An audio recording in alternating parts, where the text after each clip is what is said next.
അവധിക്കാലമായി തന്നെ ആഘോഷിക്കണമെന്നുള്ളതാണ് വിദ്യാഭ്യാസ വകുപ്പിന്റെ അഭിപ്രായം എന്നുള്ള കാര്യം ഞാനിവിടെ വ്യക്തമാക്കുവാൻ ആഗ്രഹിക്കുകയാണ്. അവധിക്കാലത്ത് സ്കൂളുകളിൽ സാധാരണ ക്ലാസുകൾ നടത്തുന്ന രീതി അവസാനിപ്പിക്കണം. പകരം ഈ സമയം പ്രയോജനപ്പെടുത്തി അടുത്ത വർഷം മുതൽ കുട്ടികൾക്ക് കലാകായിക പരിശീലന ക്യാമ്പുകൾ സംഘടിപ്പിക്കും.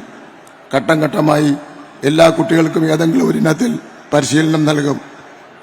അന്താരാഷ്ട്ര നിലവാരമുള്ള സ്കൂളുകൾ നിർമ്മിച്ചതുപോലെ സ്കൂളുകൾ മൈതാനങ്ങൾ മെച്ചപ്പെടുത്തുവാനും നിർമ്മിക്കുവാനും നടപടിയെടുക്കും.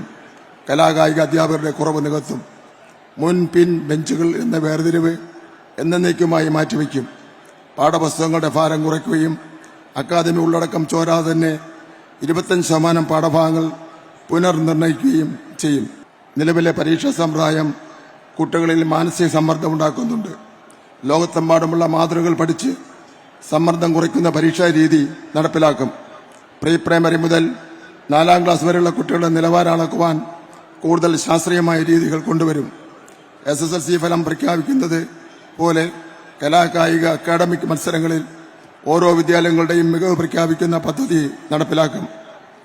വിവിധ വിഷയങ്ങളിൽ മുൻപന്തിയിലെത്തുന്ന സ്കൂളുകൾക്ക് 1, 2, 3 സമ്മാനങ്ങൾ നൽകും. അവർക്ക് ചീഫ് മിനിസ്റ്റേഴ്സ് ഗോൾഡ് കപ്പും 5 ലക്ഷം രൂപയും 3 ലക്ഷം രൂപയും 2 ലക്ഷം രൂപയും ആ സ്കൂളിന്റെ വികസന പ്രവർത്തനങ്ങൾക്ക് വേണ്ടി നൽകുവാൻ തീരുമാനിച്ചിട്ടുണ്ട്.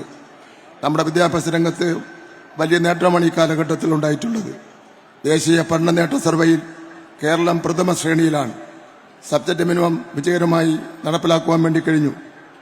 1 മുതൽ 10 വരെയുള്ള പാഠപുസ്തകം പരിഷ്കരണം പൂർത്തിയാക്കി കൃത്യസമയത്ത് തന്നെ വിതരണം ചെയ്യുവാൻ നമുക്ക് കഴിഞ്ഞു. 9ാം ക്ലാസ് പരീക്ഷയ്ക്ക് മുമ്പേ 10ാം ക്ലാസ്സിലെ പുസ്തകം കുട്ടികളുടെ കൈകളിലെത്തി.